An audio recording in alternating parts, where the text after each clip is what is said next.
नमस्ते दोस्तों, welcome back to another video on Audi A8L। आज की वीडियो के अंदर हम इसके फ्रंट सस्पेंशन पर काम करेंगे। जितने भी कंट्रोल आर्म्स हैं इस गाड़ी के अंदर उसको हम रिमूव कर उसके जो बुश होते हैं उनको चेंज करेंगे। ये सारी बुश किट लेम्फोर्डर कंपनी से है जो कि OEM सप्लायर है ऑडी, BMW, मर्सिडीज का। तो चलो बिना टाइम वेस्ट ना करते हुए वीडियो को शुरू करते हैं।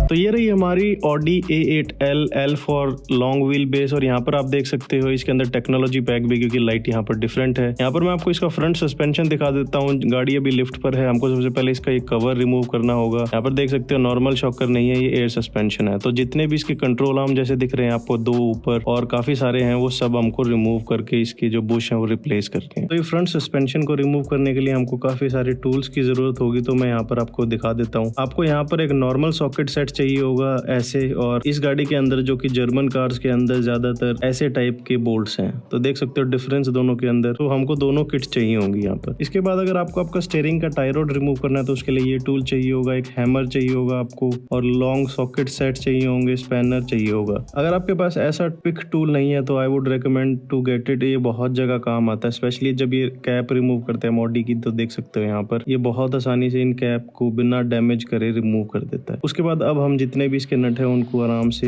रिमूव कर सकते हैं। गाड़ी को लिफ्ट पर उठाने से पहले इसके जितने भी लग नट्स हैं उसको सबको रिमूव करना है। उसके बाद हम गाड़ी को ऐसे लिफ्ट पर उठा सकते हैं। यहाँ पर देख सकते हो व्हील रिमूव करने के बाद यहाँ पर दो कंट्रोल आर्म ऊपर है, और यहाँ पर पीछे शॉकर दिया हुआ है एयर सस्पेंशन का। और उसके बाद नीचे यहाँ पर देख सकते हो काफी सारे कंट्रोल आर्म, एक सेंटर में है, एक दूसरी साइड पर है। तो देख सकते हो काफी सारे कंट्रोल आर्म है इसके अंदर। ये नॉर्मल सेटअप नहीं है जो कि नॉर्मल कार्स के अंदर होता है। अगर मैं आपको नीचे से लुक दिखाऊं तो यहाँ पर इसके जितने भी ये रबर पार्ट देख रहे हो, इसके बुश हैं, ये हम रिप्लेस करेंगे आज। काफी सालों के बाद रबर ब्रिटल हो जाता है, उसकी वजह से आपके सस्पेंशन में नॉइज आ सकती है। और उसके ऊपर से यहाँ पर देख सकते हो जो यहाँ पर ये ऑयल दिख रहा है आपको या ग्रीस दिख रहा है, तो इसका जो एक्सेल का बूट है वो यहाँ से फटा हुआ था, इसलिए वो वहां से आ रहा था। अभी फिलहाल हमारे पास ये बूट अवेलेबल नहीं था, तो इसको हमने अभी रिप्लेस नहीं किया। यहाँ से देख सकते हो जो बड़ा आर्म हमारा आ रहा है, उसके जो पीछे का रबर का पार्ट है वो बिल्कुल खराब हो चुका है। नीचे सस्पेंशन चेक करने के बाद मैं आपको दिखा देता हूँ जो बुश किट हम लेकर आए हैं। तो लेम्फोर्डर के आपको सस्पेंशन पार्ट्स मिल जाते हैं आपके BM, ऑडी और मर्सिडीज के अंदर। तो यहाँ पर जो मैं बुश किट चेंज कर रहा हूँ ये भी लेम्फोर्डर की है। तो जो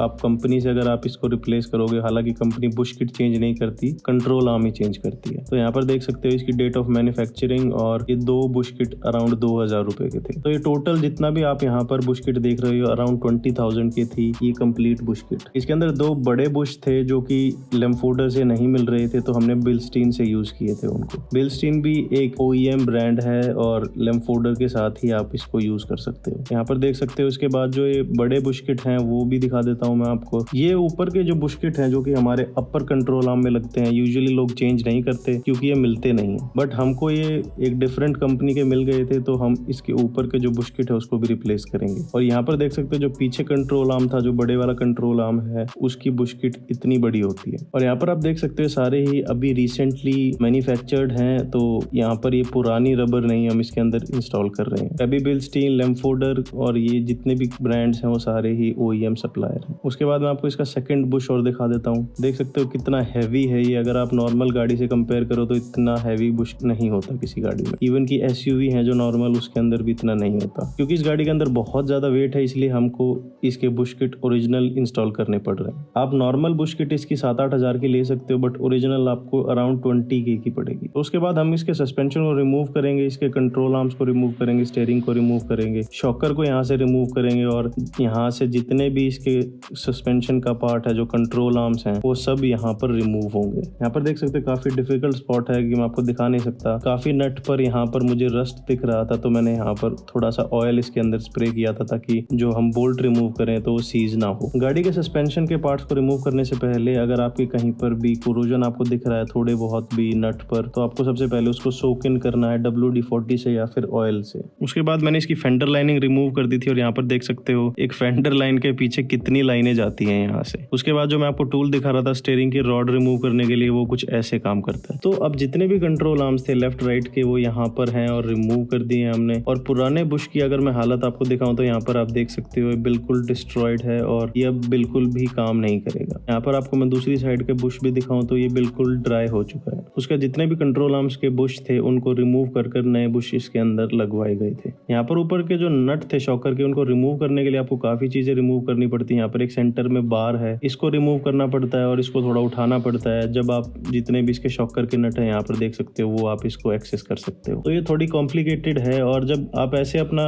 जितना भी सस्पेंशन है वो रिमूव कर दोगे, अपर लोअर कंट्रोल आर्म, गाड़ी के अंदर अब कुछ भी कनेक्टेड नहीं है, अपर और लोअर कंट्रोल आर्म नहीं है, शॉकर कनेक्टेड नहीं है, तो ये सारा सस्पेंशन नीचे गिर सकता है। आपको इसके नीचे एक जैक स्टैंड लगाना पड़ेगा। आई वुड रिकमेंड आप ये एक लिफ्ट पर करो अगर आपके पास एक्सेसिबल है तो। उसके बाद इसको सपोर्ट करने के लिए आप टाई बेल्ट से ऐसे सस्पेंशन को बांध सकते हो दोनों साइड पर, ताकि हमारी कोई भी लाइनें हैं या फिर कुछ और डैमेज ना हो। तो ये सेम मैंने दूसरी साइड पर भी किया है। यहाँ पर भी जैक स्टैंड है हमारे ब्रेक कैलिपर के नीचे और डिस्क के ऊपर, तो यहाँ पर भी दोनों साइड पर मैंने टाई बेल्ट से इसको अच्छे से बांध दिया है। और ऊपर से भी दिखा देता हूँ, यहाँ पर भी ऐसे ही बार आती है दूसरी साइड तक, तो आपको दोनों साइड से ऐसे इसको उठाना पड़ेगा सेंटर में से, क्योंकि यहाँ पर जो इसके आगे के बोल्ट हैं उसको हम एक्सेस नहीं कर सकते अगर हम इस बार को रिमूव नहीं करते हैं। तो ये थोड़ा कॉम्प्लिकेटेड है। ऊपर के जो टॉप के बोल्ट होते हैं वो आसानी से एक्सेस नहीं कर सकते हम। और यहाँ पर देख सकते हो ईच इंडिविजुअल साइड के मैंने अलग अलग जो बोल्ट्स हैं वो रखे हुए ताकि वो मिक्सअप ना हो। उसके बाद सारे सस्पेंशन को वापस लगाया गया था जैसे इसको रिमूव किया गया है। आई नो इस वीडियो में इतना इन डेप्थ नहीं दिखाया गया है, बट ये बहुत ही जल्दी करा था हमने क्योंकि हमको गाड़ी को लेकर कहीं पर जाना था। आई होप इस वीडियो से आप कुछ सीख पाए हो। अगर वीडियो अच्छी लगी है ना, ऐसी और वीडियो देखना चाहते हो तो चैनल को सब्सक्राइब करो यार। आप लोग ध्यान रखो अपना और अपनी गाड़ियों का, और मिलते हैं अगले वीडियो में। Passion shines and I'm through passing time.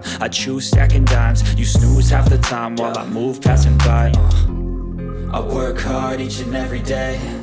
I get lost in the words I say. I don't push pause, no I push play. I won't stop till I make a change. I withdraw on the things I make. I turn flaws into flawless traits. I build tall, never capped in space. I won't stop till I hear him say, oh, oh.